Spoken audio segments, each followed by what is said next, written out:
Their GM, Carter Hawkins, had some weird comments yesterday, and I wanted to get Andre's point of view, but I'm going to give you my point of view. He's the GM who works that, remember, when it's a GM, but he's really an AGM, but he becomes a GM because the GM gets promoted to president of baseball operations. Remember that whole thing that we started with Larry Beinfest? Well, go and look at the title for Jed Hoyer, then look at the title for Carter Hawkins, yada, yada. It's a great situation for teams to do this because it stops movement, but whatever. But you don't often hear from the GMs. Mostly it's the president of baseball operations. So I had never seen anything said by Carter Hawkins. And he was asked to talk about the deadline activity of the Cubs. Now, coincidentally, the Cubs at the deadline, some would argue, hey, not enough. And then they'd argue, well, by the way, we're getting crushed now. What they're ignoring is that the Brewers don't lose. So you put the Brewers not losing along with you being average, and all of a sudden you go from tied to 7 back. But this could not have been workshop, but we wouldn't have our AGM or GM ever speak to the media without speaking to PR first, without speaking to me first, talking about messaging. Look at what he said. Teams are trying to find that guy that can lock down the 8th or 9th inning, but that also costs a lot. He's talking about it all. He's talking about the Padres. He's talking about the Mets. He's talking about the Yankees, who all brought in bullpen help. And the Cubs could certainly use bullpen help. But, so he was saying that it's going to cost a lot. That costs a lot of future wins. Talking about, I guess, trading prospects. But listen to this. We have a responsibility to the 2025 Cubs, but also the 2032 Cubs. That's not always popular in the moment, but it's decisions we have to make. OMG. Do you understand why that comment is wrong? When you talk about that we have a responsibility to the 2025 Cubs and the 2032 Cubs, because by the time you get to 2032, wouldn't you just say that we have responsibility not just for the 2032 Cubs, but we have responsibility for the 2039 Cubs? And then when you get to 2039, wouldn't you just say we have responsibility for the 2046 Cubs? That's the theory, that you can just keep having responsibility for future teams. I am not, Coca, as much as I'd like to. I am not saying the Cubs should be like Samson and trade everybody and buy at all times. Reckless abandonment. Screw the minor leagues. Who cares? Trade them all. I want to win right now. My responsibility is to the 2025 Cubs, and that's it. I could care less about 2026, which happens to be starting spring training in only 6 months. I'm not saying that either extreme is right, but man, oh man, I am saying you don't say that publicly.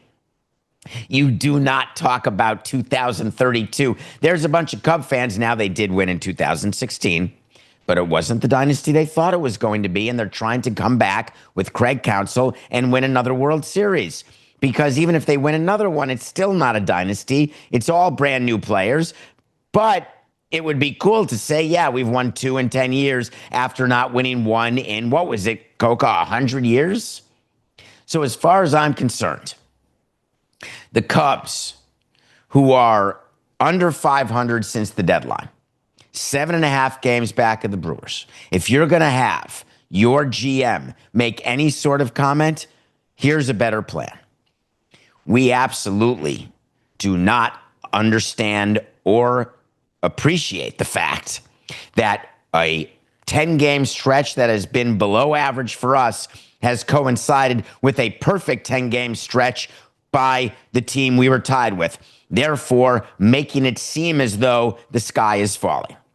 We looked at the deadline to make the trades that we have always looked to make throughout the course of our very successful run that we've had running this team. We did not, nor could we, find a trade that we were willing to make. You know what? I may have talked about that sentence on Nothing Personal. I may have broken it down to tell you it's a bunch of horse hockey. But from a fan perspective, way better. Way better than just downright talking about the fact that you're there to protect a team from 7 years from now when you know very well the average career is 3+ years. You're lucky if PCA is still on the team 7 years from now because it's 7 years from now. How many? Now, let's do the math, Coca, right now. How many people are on the Cubs today who were on the Cubs in 2018? And then I want to look at the team that the Cubs are in 2025. And are those all players who were in the organization in 2018 and now they're on the team in 2025 because the team in 2018 did not have the ability to win because trades weren't made? I'm trying to see if I can understand how this works. Because if you're just going to say that we're sticking to our approach and that we are good, we brought in Mike Soroka and we thought that was the right move at the right time and we're sorry the guy got injured. I get it.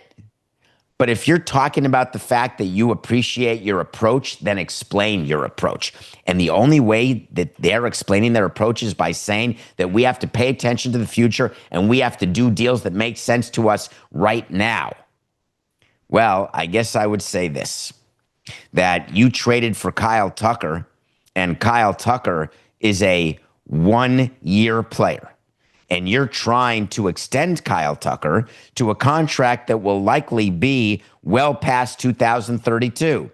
So what exactly is the business you're doing with Kyle Tucker? What is the business that you're doing as the organization as you are trying to win another World Series? I always want the fan base to believe that we are doing nothing but trying to win right now.